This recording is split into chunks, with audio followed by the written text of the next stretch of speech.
And this is Mr. Partridge, and I'm doing the act of worship for this week. And I'm following on from a thought for the week by Mr. Jordan, who did one last week actually. And the theme that Mr. Jordan had was forgiveness. And so that's the theme I've been given too. And one of the things I'd like to explore as part of that is actually a story that Mr. Jordan shared during his thought for the week. And it was a story of the return of the lost son. So the lost son, just to sort of remind you briefly, is a story in the Bible, it's a story Jesus tells, and basically it's of a farmer who has two sons, and the sons talk to the farmer, and they want to have their inheritance now. Basically, they want to be able to sort of spend it at this point in their life, rather than wait for him to die and then to inherit it in the sort of normal way.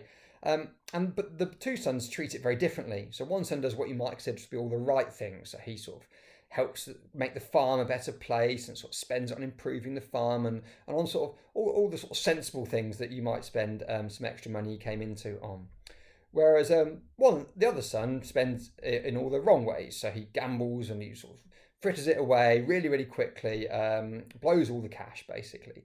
And soon ends up destitute, soon ends up sort of poor, sort of like eating just scraps off the street and working in horrible conditions. And basically he reflects and he thinks, you know what, I'd just be better if I just went home. Even if all I got was a slave's job on the farm, at least I'd be with my family and at least that'd be better, or certainly no worse than I'm living now. But actually what happens is when he goes home, the father's overjoyed and uses all the sort of love and the family bonds to sort of forgive him. And they hold a great big party and they kill the fatted calf and it's all wonderful basically.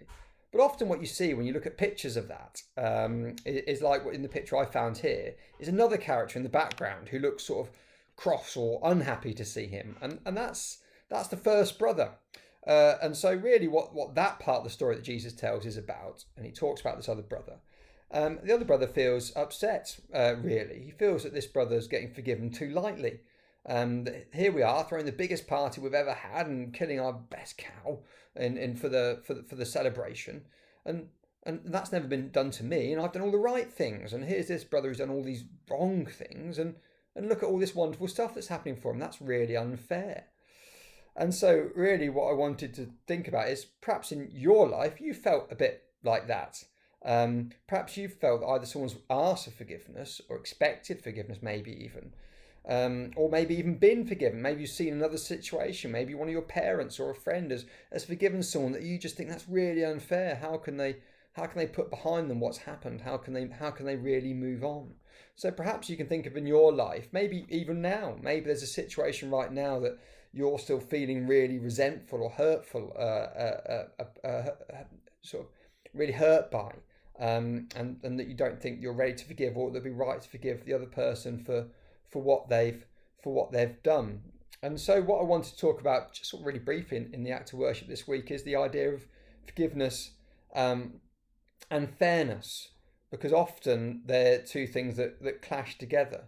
Because when we need to forgive somebody, then often the other contrasting or conflicting emotion is this idea about whether that's the right thing to do. Is that fair to forgive them? Is that a fair result? Because can forgiving ever be fair? And I think the answer is, in the sort of the truest sense of what fairness might be, which most people would appreciate that to be sort of just equality and balance, is the truth of it is no, it can't. Forgiveness can never be fair, because actually it's impossible really in almost all situations to ever end up in total equality. And that's as much as anything because life is very complicated. How I feel about a situation may be completely different to how someone else feels about it. And it's probably truthful that in a situation where I've sort of had to forgive somebody or wanted to forgive somebody for something, that maybe I'm really focused on my emotions and all the hurt they've done. But obviously what doesn't sit in my mind as strongly is the things that I might have done wrong or the hurt I might have caused. And so they might be feeling very differently about the situation. They might feel that their actions were justified for some reason that perhaps I don't even know about, perhaps something that's not even anything to do with me initially. So it's very hard to understand things from other people's perspectives, and therefore forgiving can never be fair, because perhaps what I would need out of a situation to reach what I felt would be equality would be completely different to how someone else felt, and therefore we never really could come to a completely fair position. And so Is forgiving, therefore, what are we saying? It's a complete charitable thing that really is a selfless act, that we're only doing for the benefit of other people and to really move on from situations.